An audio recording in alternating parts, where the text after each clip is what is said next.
Önce yıkayıp nemini aldığımız saçı ortadan geriye doğru bigudiler sarmaya başlıyoruz.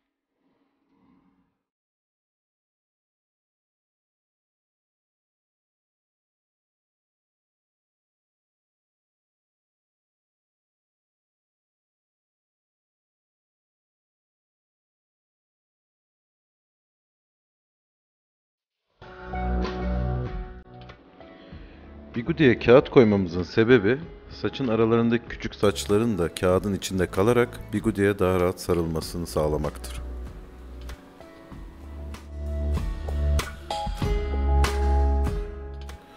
Önden geriye doğru sarma işlemi bittikten sonra yandan aşağıya doğru sarılır ve daha sonra arada kalan kısım aşağıya doğru sarılır.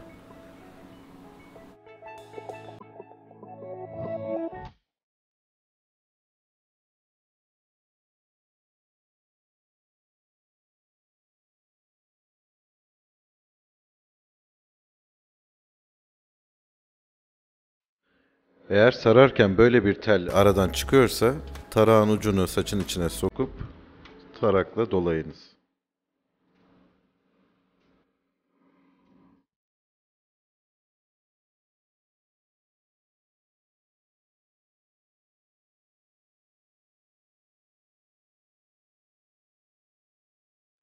Eğer bigudiye sarılmayacak kadar küçük saç kaldıysa arada bu şekilde parmağınızla dolayıp pamuk ve pensle tutturunuz. Bu işlemin adı akrujdur.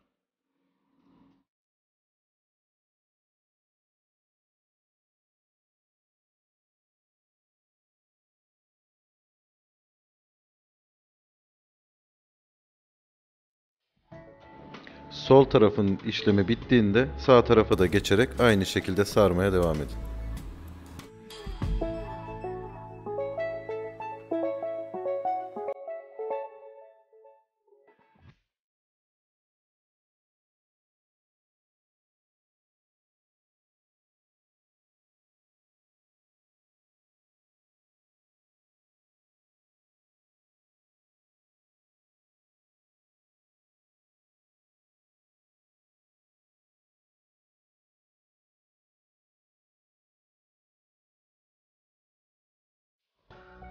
Bütün bigudileri sardıktan sonra bir sünger yardımıyla birinci ilacımızı saça iyice yediriyoruz.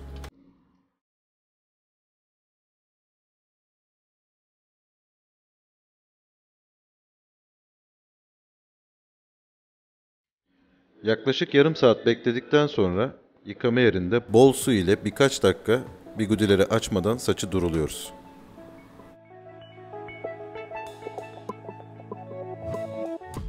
Durulama işlemi bittikten sonra havluyla saçın nemini alıyoruz.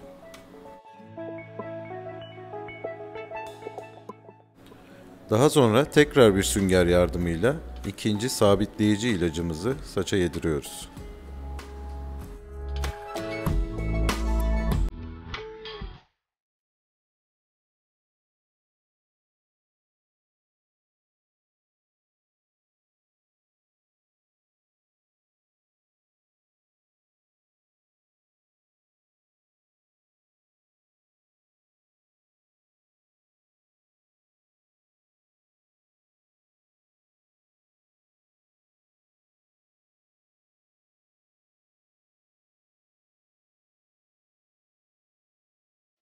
Yaklaşık 5 dakika sonra saçı durulamadan bigudilerimizi açıyoruz.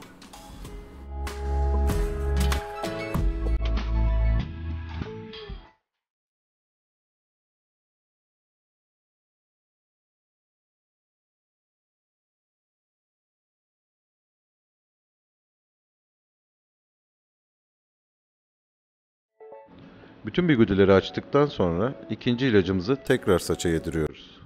Bu işlemin bekleme süresi 5 dakikadır.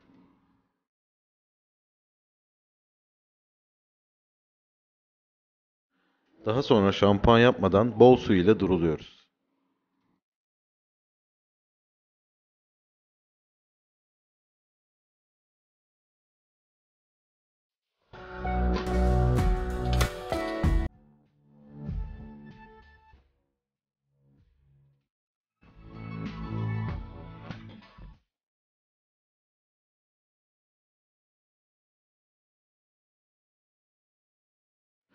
Saçı kalın bir tarak yardımıyla taradıktan sonra uçlarındaki kırıkları alıp saçımıza model veriyoruz.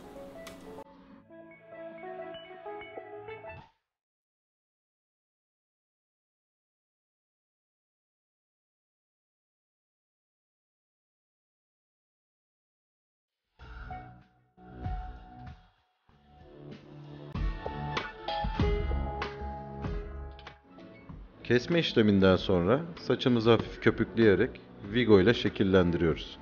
Saçımızın 24 saat yıkanmaması gerekiyor.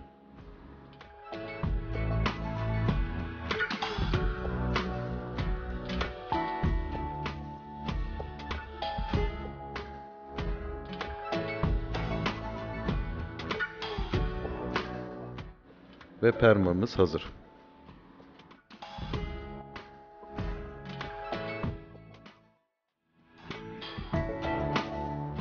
Bu tarz bilgilerin devamı için abone olup bildirim butonunu açmayı unutmayın.